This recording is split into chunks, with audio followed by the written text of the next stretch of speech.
Hello, automobile customer are demanding to have the bias study from the supplier. So how to conduct bias study, how to calculate it. Hi, my name is Pradeep Chavan and today we are going to see AIG manual example or the exercise which is given for the bias study. We are going to solve by manual method so that calculation will be clear to you. So let us start. First of all, variation in the measurement system is related to accuracy, which can be studied by bias, linearity, stability, CG, CGK, and variation related to precision can be studied by repeatability, reproducibility, and CG, CGK study. So, variation related to accuracy, that is a bias study that we are going to see. So, what is a bias? That is the difference between true value and the observed average. So, bias represent the measure of the systematic error of the measurement system like instrument need calibrating, improper calibration, worn equipment, temperature or humidity. Now these are the causes which can be removed. So if there is a error or the bias error, so that can be removed. Bias error can be removed by doing this thing, by recalibrating, by proper calibration, or if there is worn out of the equipment, repairing of that. So this is how bias error can be removed. So let us take case study to understand bias. So there is an instrument for which bias is this much. So this is the first instrument.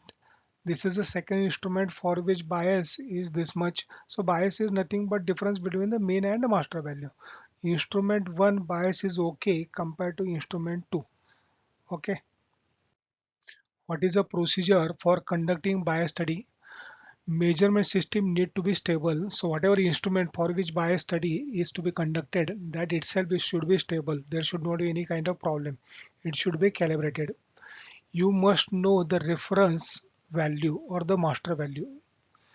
Run the sample at least 10 times using one appraiser. So there will be only one operator who will be taking at least 10 reading on the reference part or the sample at the same time at the same place.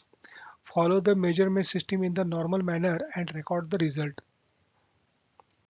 Thing will be more clear when we will take the case study of bias. Now this is the example which is taken from the AIG manual. There are 15 reading are taken for the reference value, that is a 6, that is a master. Reference value or the master value is 6. Now there is an instrument for which bias is to be conducted and one instrument, one operator and reading are taken 15. So repeatedly he has taken the 15 reading and this reading are reported or recorded here. First calculation you have to calculate average. How average will be calculated? All these 15 reading added together divided by n. Then average bias, difference between the average and the reference value or the master value, that is a average bias. Standard deviation you have to calculate. Standard deviation, standard formula will be used, that is a 0.212. Then standard error of the mean, that is a sigma b equal to sigma r, standard deviation divided by under root n, that is a 15. So you will get 0.0547.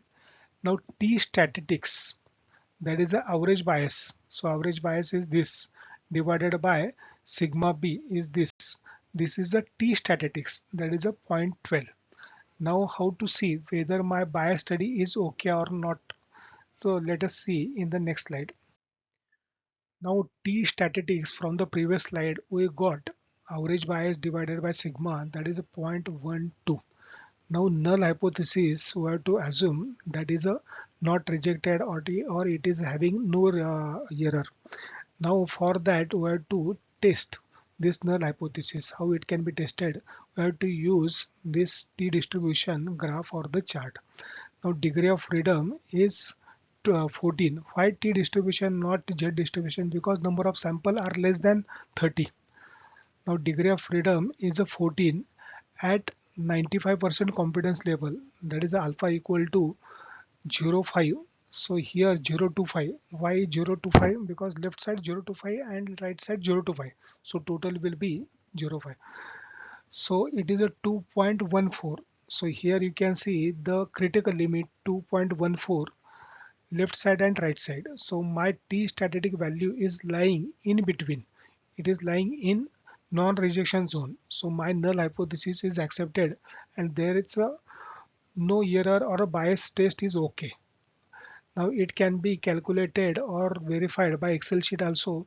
So in the Excel t distribution function is there. X we have to write 0.12. That is a t statistics. And degree of freedom 14 and cumulative you have to select false and then you will get 0.38. So this value should be more than 0.5. So if it is more than 0.5, that means it is lying here in non-rejection zone. If it is more than less than 0.5, then it will be lying in the rejection zone. Okay. So these are the thing how bias study is to be conducted and we have to see how this bias is okay or not okay. So one more acceptance criteria is there, that is the next slide. So this is as per the AIG manual. They are saying acceptance criteria, this can be also applied. There will be the lower limit. So lower limit can be calculated by this formula, that is average bias minus sigma b into t statistics, and higher limit will be by this formula only plus you have to add, and 0 should be lying in between. So if I calculate the lower limit confidence interval and upper confidence interval, then I will be getting this value. Now you can see lower limit is minus and higher limit is a plus. So 0 is lying in this particular limit. So result is bias is okay. So that's all from my side. Thank you very much for joining this session. Thank you.